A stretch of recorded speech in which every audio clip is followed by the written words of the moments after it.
Hey everybody, and I am back to finally deliver my now Rosewood Crash Course review. I had to catch up on episodes 7 through 10 because they too have taken the, fall break, and they will probably be back either this month or February. I'm not too sure, but they did get, ooh, excuse me. I do know that they did get an order for 22 episodes, so I'm very glad to hear that, and I just hope, that the ratings, though they have been falling a little bit, I hope that they rise when they come back. Hmm.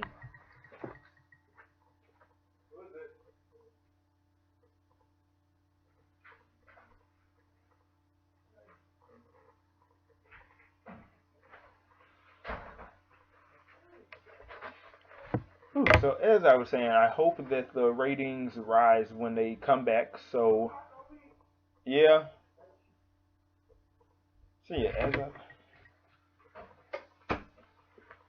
so anyway, as I was saying, so pretty much with the episodes that I did catch up on, they were all really good. The last one was what really blew me away because now we've added like, I guess you can say, a new element to the show. Because basically so let's start from there with let's see, where should we start?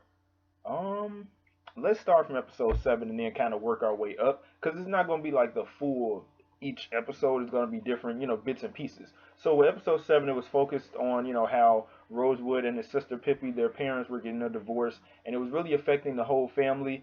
And amidst that, the father and Rosewood were both in court about this case because of a young man who died, and of course the parents were trying to sue the coach because they think that he had killed him. But their son was on a swimming team when in actuality they had found out that it was actually one of the team members who had killed their son because he was jealous of him because he was starting to get more recognition and sponsors and sponsorship and scholarships and all that stuff. So jealousy breeds hate, and therefore he had killed him. And then pretty much with Rosewood and Pippi's parents divorcing, Pippi, I think she was taking it more of the hardest because she felt that with her parents falling out of love and them getting a divorce, she felt like that might end up happening to her and TMI, aka Tara. But I doubt that that will happen. It's just things happen in life, and it's just like it was hard for her and Rosewood to accept the fact that their parents were divorcing. But towards the end of the episode, she did anyway, like I was saying towards. Uh, mhm. So yeah, like I was saying, towards the end of the episode, she did end up accepting the fact that they were getting a divorce, and life happens. So let me see, episode 8. Um, damn, and the remote would be over there. I'm trying to see episode 8. I'm trying to remember what episode 8 was because I think I might have confused that one with episode 9. You know what? Oh damn! See, I'm dropping stuff all over the place.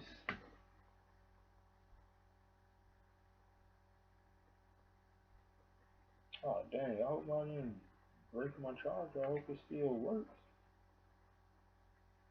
Damn. Wait a minute. Okay, it still works. I was about to say, damn, I done messed up my charger. Oh, also for anybody who is watching, Teen Wolf does come back on tonight for their, I don't even know what season they're on, like season 5 or 6. Even anyway, they come back on tonight for their winter premiere because they took a break in the summer. Actually, yeah, they took a break like in the summer or the fall or whatever. So they are just now coming back. So that'll be really exciting. Let me see, episode 8. What was that about? Ah, yes, there we go. That's the episode where I had thought Rosewood got shot. Anyway, so episode 8 was involving bounty hunter. It was a bounty hunter issue where Captain Hornstock, his ex-partner who was on the force, he became a bounty hunter, and with the bounty hunters, there's like a brotherhood amongst them, and basically one of his brothers had got killed by this guy who they were going after or whatever. Now, mind you, this guy was actually trying to get this he had this baseball card that he was going to sell because it was worth a lot of money, and the money was going to go towards his daughter's college fund because him and his daughter's mom are not on the best of terms. And so pretty much we explored that a little bit towards the end of that towards the end of that episode. But what had happened was, pretty much Villa, she was starting to feel like she could not trust Captain Hornstock's former partner because she felt like he might have been lying to them. But eventually they learned to trust each other again. Like going towards the middle, towards the end of the episode, they learned to trust each other and just go with their gut. And what ended up happening, because they thought that the guy who they were hunting, the guy that they were the manhunt, if you will, the guy who they were looking for, they thought he had killed the bounty hunter, when in fact it was actually him. The bounty hunter actually shot himself because there was a tussle or a struggle over the gun with him and the guy. They were struggling over the gun, and mind you, whole time, because they were in a swamp and it was at night, the man's daughter, the one who had the baseball card and was going to sell it, and give his daughter all the money, which in the end she got the money went to her or whatever. But what had ended up happening was his daughter, she had went out to go, and she grabbed her mom's gun and she went out to go and protect her father, because the bounty hunter was not Captain Hornstock's former partner, but the bounty hunter who ended up dying. He had came to their house several times and was pretty much asking around for her father, and almost in a sense harassing them, to where she felt like her father was not safe. And so what she ended up doing was, she pretty much got her mother's gun, went out to the swamp, followed him, and then when her father and the bounty hunter were struggling, she ended up, shooting him, thus grazing. She, tried to protect her father, and she accidentally grazed him with, with the bullet that was intended for the bounty hunter or whatever. And so what ended up happening next was the bounty hunter shot himself, and the guy pretty much, the father, he had like not a disease, but I guess you can say an illness, because again, Rosewood deals with the field of medicine, because Rosewood is a pathologist, so he has like his blood is very thin, and so he would have needed to get like a blood plasma transfusion before he died. And so what ended up happening was he left that guy who shot himself, the bounty hunter, there at the swamp, and an alligator ended up coming through, and it tore him apart. Like, when they did the autopsy, he was missing his legs. He was missing like this side of his face. I think he was missing an arm. That alligator tore him up. Like, I'm surprised that they were even able to really, fully recognize him. You know what I'm saying? Because it's like, damn, that alligator came through and just like, whew, that alligator tore him up. So anyway, what ended up happening was, yeah, pretty much they solved the case. The daughter, she did not go to jail because, it was kind of self-defense or whatever. And the father, he ended up getting locked up on a breaking and entering charge, but he did not get charged for a murder that he did not commit. And surprisingly enough, he did actually show up at Rosewood's lab, and, Rosewood had helped him with, with the, not the illness. He had helped him with the scar and just, helped him with his blood and all that stuff, so that he can be A-okay and that he wouldn't die. So that was pretty good. Now, episode 9, yes, that's the one that I saw, but I did not do a review of. So that's the one where we are introduced to Ty Diggs' character, who is also a doctor. He's in the medical field as well. He's like basically a regular doctor, not like a specialist like how Rosewood is a pathologist. So Ty Diggs' character is Michael, and pretty much he comes into the scene to help Rosewood and Villa with this case of one of Rosewood's old friends from I believe their characters went back as far as grammar school or high school. And so she's this like up and coming fashion designer, and she and her two partners, a guy and a girl, were about to ink a deal with this bigger fashion company called Skyline Industry or something like that. But the problem is that somebody was trying to kill her, and so she went to Rosewood because she knows that he respects privacy and that she does not need this to get out, because if it were to get out,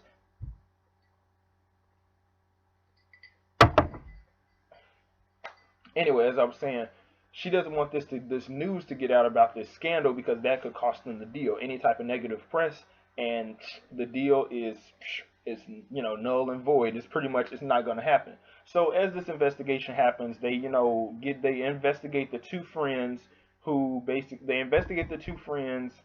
the guy, pretty much, him, because, well, yeah, they investigated him and the girl, and pretty much when they were investigating, what they found out was that the girl, I think her name was Ashley, she was going to get cut out of the deal. She was going to get cut. She was going to get dropped from the team. The guy and Rosewood's friend, the girl, they were pretty much going to drop Ashley from the team or whatever. So with that happening, you know, they were thinking, well, could that have given her motive to kill her? Because could to try and kill her? Because what ended up happening was they saw like death threats and letters and stuff like that that were being sent to Rosewood's friend, and they were just, you know, investigating. And so they then investigated the guy who was actually sleeping with another fashion designer who, you know, him and Rosewood's friend, the two of them don't get along because, you know, a lot of people hate. I think his friend was named Mariah or something like that. I'll just go with that. Anyway, so I think that, you know, a lot of people were hating Mariah because, you know, her fashion sense and what she does is it's transcendent. It's very out there. It's like she's ahead of her time. Like she's getting to the places where the people who hate her, they wish they could be there. So, you know, with him, with one of her partners, her business partners, the guy, I think his name was Angel, with him sleeping with this other guy who is an enemy of Mariah, it's just like, well, you know, it's just like, well, damn, could that have been motive as well to try and kill, to, you know, try and kill her off? So, you know, could that have been, you know, motive to basically try and kill her off?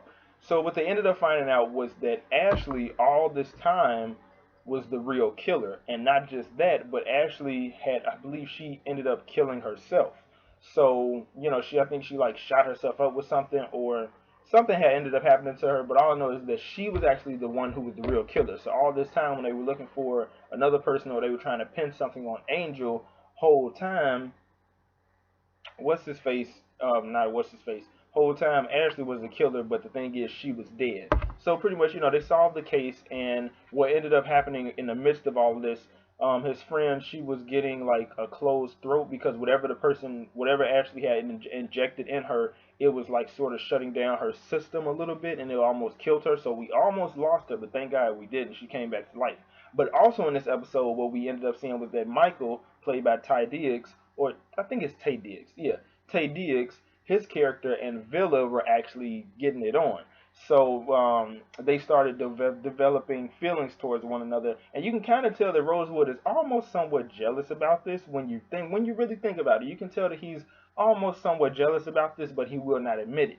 And so with that, it is really interesting to see where her and Michael's relationship will go. So speaking of that, let's transition into episode 10. So with this episode, it was really good because we were basically tracking a serial killer, and basically the thing is that this serial killer, he um he was basically stealing people organs and I guess like selling them on the black market or whatever. They never really specified what exactly the killer was doing, but the way it was like there was a unique way that the killer was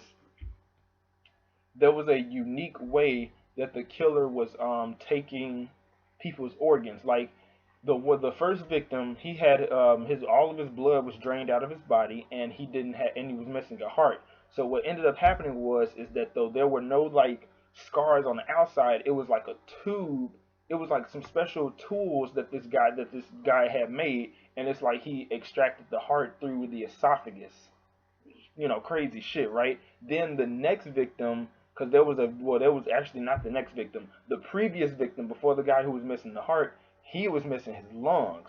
Now again, how you can do that, I don't want to know, because that's some very sick shit and some very crazy out there shit. Like the fact that he took out their organs through the esophagus. I mean, jeez, you know what I'm saying? Like, shit, you know what I'm saying? Like, damn, you would think that trying to do that would stretch stretch the esophagus out, but you know, when they were doing the autopsy on the guy who was missing the heart, like the esophagus was still like, I want to say, it was kind of still like this, like it was closed, but it's like you would think that something like that would just like kill. I don't know. Well, he was already dead.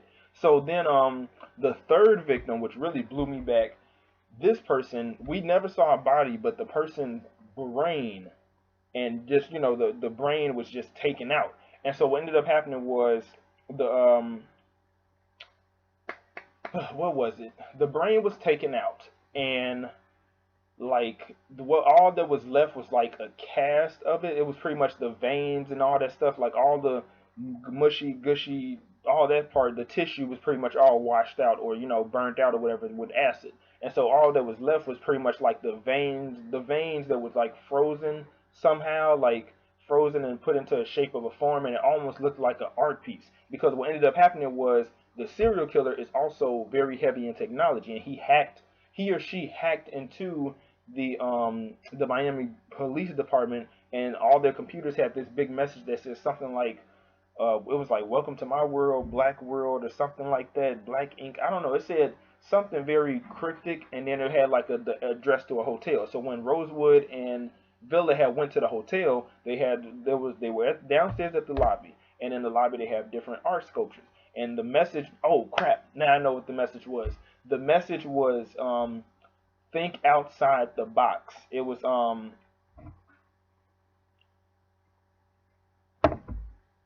think outside the box.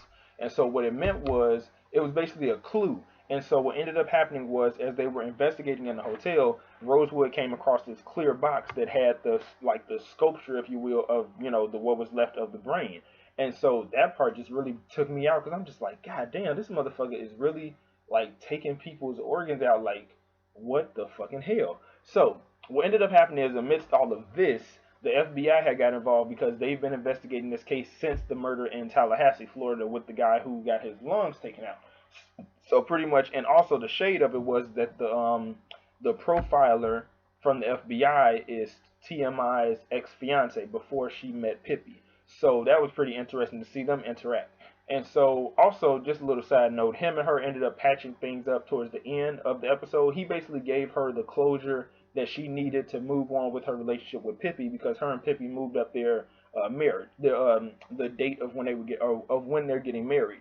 So anyway, like I was saying, with this killer, they pretty much are hunting for him, and then they come across a person, this guy who was using like a breathalyzer or something, not a breathalyzer, a ventilator. There you go. I'm thinking of breathalyzer. But they noticed that he was like missing from his house or whatever. So they went to this warehouse, and pretty much they went to this warehouse and they found the guy, but he was like he was running from them, not the serial killer, but the guy who may have been kidnapped or whatever, because I'll get to that in a minute. But anyway, they were chasing him, and then when the chase had ended, he dropped the knife, and he was just bleeding, stuff like that, or I don't know if that was really his. No, I think that was his blood. Anyway, he was bleeding and crying, and he was just all out of it. And so his name is Roger. And so what ended up happening, sorry about that, y'all. Y'all know how it is when I talk for a long time. I gotta take some water, get the cough drops, all that, all the whole 9 yards. So anyway, as I was saying, wait, what was I saying? No, I'm just fucking with y'all. Anyway, as I was saying, damn, I'm tired, y'all. Shit, I am tired. Just, ooh, Lord. Let me breathe. Let me breathe.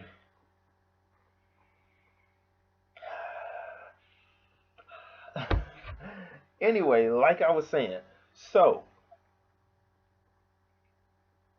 so with Roger, they had, they had brought him into the police station. But before that, Villa and Rosewood were investigating the warehouse, and they saw what looked like a body under a sheet. But when they removed the sheet, it was a art sculpture of a body, of a human body, but it was made out of pages from the phone book. And then in the sculpture's hand was holding a card, and it said, "Call me." And then also, speaking of that, going back to the hotel, the killer had left a card that said "Tender Mother," and it translates to something in Latin. There's a translation of that term in Latin, and when they called the number, guess who they ended up calling? They ended up calling the profiler from the FBI, but he's not the killer. So I think that the killer was trying to throw them off and make them think that the FBI profiler was the killer when he actually wasn't. And so with that, what ended up happening was, I'm trying to see what ended up happening.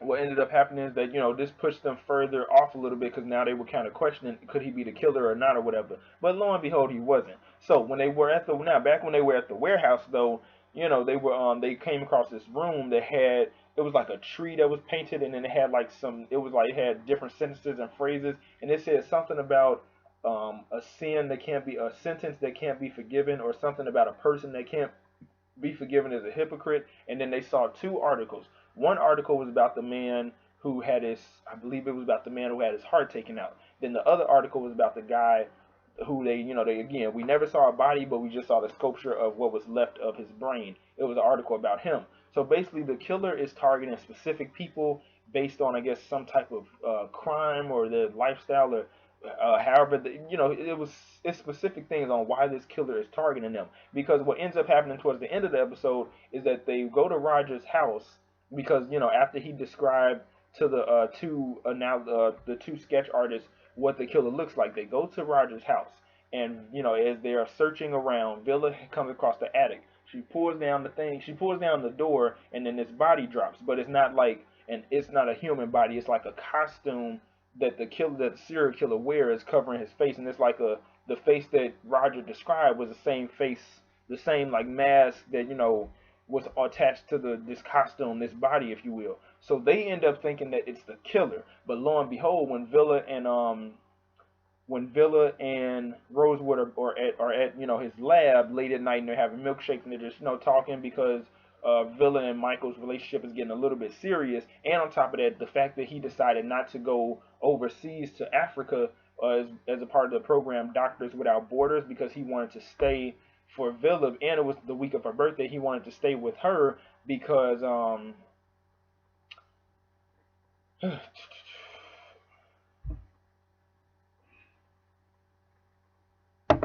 to basically like he wanted to damn, what, I forgot what I was talking about, damn it, because I got the TV on in the background but it's on mute. Yeah, Michael wanted to take their relationship to the next level, and also they were wanted to take their relationship to the next level, and it was also the week of her birthday. So he wanted to just do something special and stay. They were actually planning on going on a trip somewhere to the Keys, whatever they was talking about. I don't know, Florida. Well, they are in Florida, so what the hell are they going to the Keys for? I don't know. They was talking about taking some trip somewhere. But anyway, yeah, so that pretty much kind of threw Villa off a little bit. It threw her off her block. Oh, and also Kat, who was played by Nicole Ari Parker, she is back. She is back in the show, and her and Villa, they've reconciled their differences from what happened in previous episodes, and they are continuing their sessions. So anyway, Villa and Rosewood are at Rosewood's lab at late at night, having milkshakes, just talking, just shooting the shit. And then they go downstairs because they see a message pop up on the screen. And wouldn't you fucking know, it's the damn serial killer. So this whole time, he was basically framing Roger, because now they thought that, oh, Roger is the killer, case closed. But in actuality, no, you didn't. This serial killer is smarter than you think. And basically, he had put something in Latin that showed up on the floor, and it said, it was like too impressive. It was something like too. It was, I don't know. My Spanish is bad. It was basically like saying it was like, well, I don't know, Latin, Spanish. No, it was in Latin, but like it was TU, and so that immediately that makes me think of when I was learning Spanish. So it was like too. No, it was like too impressitavis. It was, I don't know. It was something. I don't know. I'm sorry. I apologize for butchering the language. But basically, in translation, what it was saying is that it was saying you inspire me. So I'm just like, God damn. And at the end of the episode, it said to be continued. So I'm just like, bitch, like, damn, Joe. The fact that, I mean, damn, y'all, like the fact that this motherfucker is still out there. Like, I cannot wait till Rosewood come back on, because this just threw me for a loop. Because I'm just like, holy shit, like, it's a serial killer out there, and it's like the motherfucker is still out there, and he framed the innocent guy who I guess his profile is sort of like a weirdo, standalone type, lives, the bachelor life, if you will, not really attractive, almost like a loser, so it's like nobody will really believe him. He set that guy up to throw off the cops. So I'm just like, wow, this is gonna be crazy. This is getting really good, and I cannot wait to see where they go from here. And that's all I have for now. I'm pretty much gonna get ready to probably do a little bit of reading, and probably just also get ready to watch Teen Wolf, because I'm really excited for that to come back. Child, if I was to do reviews on that, I would have to go all the way back to the first season, because I know most of y'all may not watch the show. But if you do, let me know what you think about it. I do wish that there were more black people on there, but you know what? That's why me and my team are creating our stories. Confusion to Betrayal, we are filming this summer, and if you would like to donate, the GoFundMe link is down in the description box below, and anything helps and anything counts. See you guys. PrinceOnyx out.